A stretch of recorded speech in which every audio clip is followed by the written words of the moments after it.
a Heart for East Asia podcast from OMF US. Is God cute? A reflection on language, words, and sweet goodness by Bekah Farber. Naarak, naarak. We were new to Thailand, and I was walking with my 2-year-old down a street in the town's market area. Although I couldn't understand most of the chatter around me, I kept hearing this one word repeated. My daughter marched along, her reddish pigtails bobbing in time with her steps, her brightly colored, flowered dress a cheerful contrast to the dull gray pavement. Naarak, naarak. The next day, I asked my language helper about the word. "Oh, they were saying how cute your daughter is," she replied with a smile. But words are funny things. The next time I heard naarak, it was in the context of a child not obeying. "That's not naarak," I heard the adult admonish the child. "What?" I thought. "That's not cute?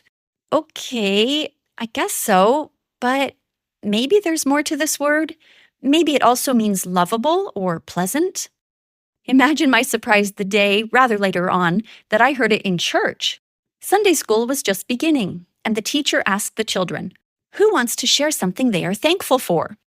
When none of the children immediately responded, the teacher asked a young girl if she would share something.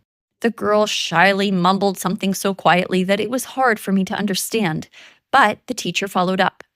"Yes, isn't God naarak? He takes such good care of us. God is so naarak." It sounded funny to me that day. By default, my brain translated it, "God is cute." It felt rather strange and definitely wrong. But now, after many years in Thailand, and hearing the word used in many contexts, naarak's meaning has expanded for me. I've heard naarak used in a variety of situations, one of those being my ability to speak Thai. Sometimes when I start a conversation with people new to me, or older people overhear me speaking Thai, they will turn to the person next to them and say, in Thai, "Do you hear this foreigner speaking Thai? Naarak, isn't it?" It's not that I'm cute. It's that my effort and ability to speak their language has touched their hearts. Now, after many years in Thailand, I can join my Thai brothers and sisters in saying, "God is naarak," with wholehearted agreement. A few weeks ago, I was having a hard morning. It was a morning full of tiredness, discouragement, self-accusation, and even some fear for the future. Besides fighting with my emotions, I was hanging out the laundry. I needed to close the metal gate to our parking area in order to hang a bedsheet out to dry on it. I had leaned over to lift the sliding lock, and as I straightened to swing the gate into position, right there, exactly at eye level, with its fragrance deeply wafting so that I actually smelled it before I even saw it, was a perfectly formed, pink-tinted, yellow-hearted, not yet opened plumeria flower. I stood there, stunned. I didn't remember seeing a flower balancing on the narrow gate. Had that flower just fallen, just perfectly landed so that it would be directly in my line of vision as I was moving the gate into position? What were the chances? "Oh God," I breathed. "You are so naarak.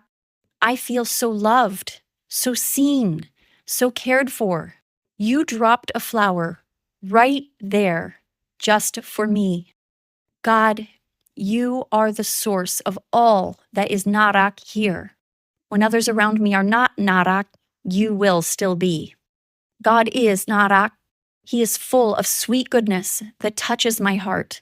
It's a goodness that is sweet because it is intimate and personalized. It's a pure and loving goodness. It's pleasant and refreshing to the soul, different from the goodness of a vaccine or the good for you of a dry, high-fiber, unsweetened granola bar. Have you had an experience where you clearly saw and felt God's sweet, individual, loving care for you? Taste and see that the Lord is good. Blessed is the one who takes refuge in him. Psalm 34:8. To learn more about OMF, visit us at omf.org/US.